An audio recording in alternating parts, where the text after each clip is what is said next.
How to eliminate weakness. You got to embrace it. You got to realize that weakness is, what's the quote? Weakness is pain leaving the body, right? Weakness is unavoidable. It's inevitable. It is biologically wired into our brains to experience. But when you reframe weakness as something that actually is necessary, something that is mandatory to achieve stronger outcomes, to become stronger, to become stronger willed, to create a character that inspires others, that inspires you. When you realize that these weaknesses build the life that you want, then you actually seek the weakness. You actually look for it. You actually want it. You bring it. You say, bring that shit on, you know? That is the level you want to have with weakness. That's a relationship that you want to have with weakness.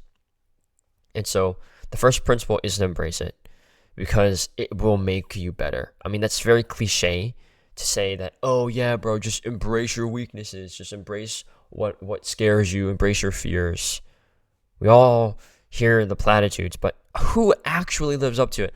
I feel like there's so many nuggets of advice, right? Think about the like the really inspiring quotes, the platitudes, the phrases, the basic phrases that you hear all the time about how to like improve your life.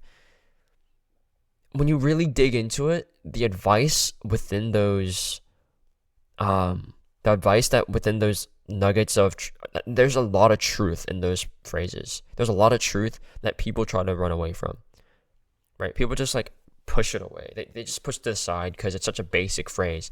But when you dig into it, there's a lot of meaning behind those phrases. Like if you actually broke those phrases down into behaviors, then it becomes doable and you achieve the outcome that the phrase promises. Right? Like follow your dreams is the one that comes to mind. Break that down, operationalize the terms and break that down into behaviors. Follow your dreams. Follow means to do it, to actually actualize your dreams, to actually go out and do the thing, learn how to do it, and do it. That's what follow means. And then dreams is the life that you want. It's the life that you only dream of, right? It's the life that you've always wanted. It's the life that you want for other people, for the people that you love, right? And so to follow your dreams doesn't mean to work hard now and suffer now so you can reap the rewards later. It literally means to go do the life that you want right now, right? I think that's what follow your dreams means. It means to, instead of delaying for a brighter future, to go follow your dreams now, to go and do the things that you want now, to go seek the life that you want now, like in this exact moment. That's what it means. So if you operationalize these terms, when I say embrace your weaknesses, what do I mean? I mean, become comfortable, become best friends with your weaknesses. You know, have conversations with your weaknesses. Dap up your weaknesses. Look your weaknesses in the eye. You know, start to have conversations with it and open up, because most people try to push down their weaknesses, push away, put on a mask, run away from their weaknesses. And if you want to really so-called eliminate these weaknesses, you got to embrace them. You got to become friends with these weaknesses because they exist, they're inevitable, and they're only here to make you better. Right? It's like a good friend. They're there to make you a better person. They're there to be there for you, right? And that's what weaknesses are. They will always show up. Weaknesses will always fucking show up in your life like a good friend. They will always be there for you, especially in your darkest moments. Your weaknesses will always shine through. So, yeah, you just gotta reframe your weaknesses, bro. Just reframe the fact that when you feel weak, that is a good thing. When you feel like you're incapable, when you're incompetent, when you're emotionally down, When you feel like you can't do this, when people are yelling and screaming at you, whenever you feel jealous of the other guy down the street that's so much better than you at the thing, it's okay. You feel weak, and guess what? Look it in the eye and smile, because guess what? That is evidence. It is your lighthouse, right? It's a beacon that is gonna beckon you to become better, to develop, to get stronger, to be better, right?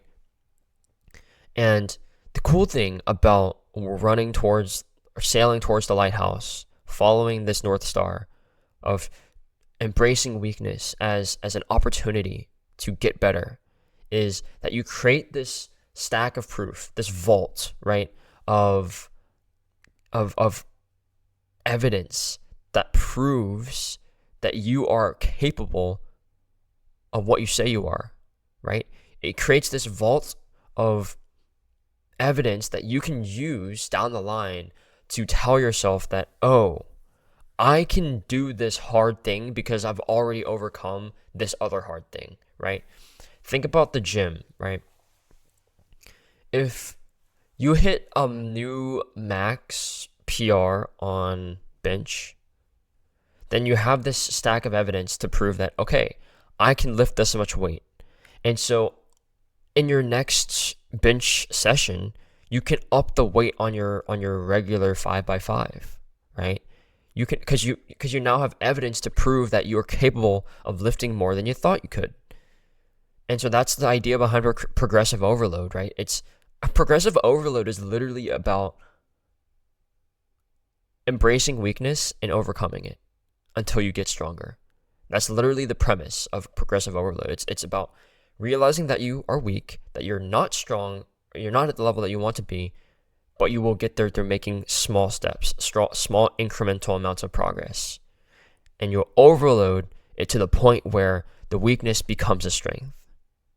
The weakness becomes a strength, and you become stronger as a result. The person you become, the identity you develop, is the goal, right? And so the powerful thing about weaknesses is that they stack, right? The more you overcome, the better you get at overcoming. The more weaknesses you deal with, the stronger you are, and the stronger you are, right? It applies to so many aspects of your life. You build this inner strength and physical strength to deal with anything that comes your way, no matter how difficult, no matter how painful something is. You build this undeniable vault of evidence that you can just pull out at any moment to tell yourself, I am so competent. I've already done this hard thing, so I'm more than capable of doing this. I've already overcome all of these weaknesses. They stack up. I've already overcome all of these weaknesses. So who am I to say that I can't overcome this little tiny weakness? And let me tell you, whenever you do this the right way, whenever you actually face your weaknesses, look them in the eye, embrace them, make them your friends, then you become so strong and you build such a amazing physique of strength that you can face any of your fears, face any of your weaknesses, that you come to realize life just throws at you anyway. Because like I said, they are inevitable, right? Weakness is inevitable. You'll get better at dealing with them. You'll get stronger faster because you've progressively overloaded them. And that is the magic. If you want to eliminate the weaknesses, you don't try to eliminate them, you embrace them. You try to you realize that the key to eliminating is not eliminating, it's about embracing and creating from and developing from that moment of weakness. When you reframe weakness as strength, it will change your life. Goodbye.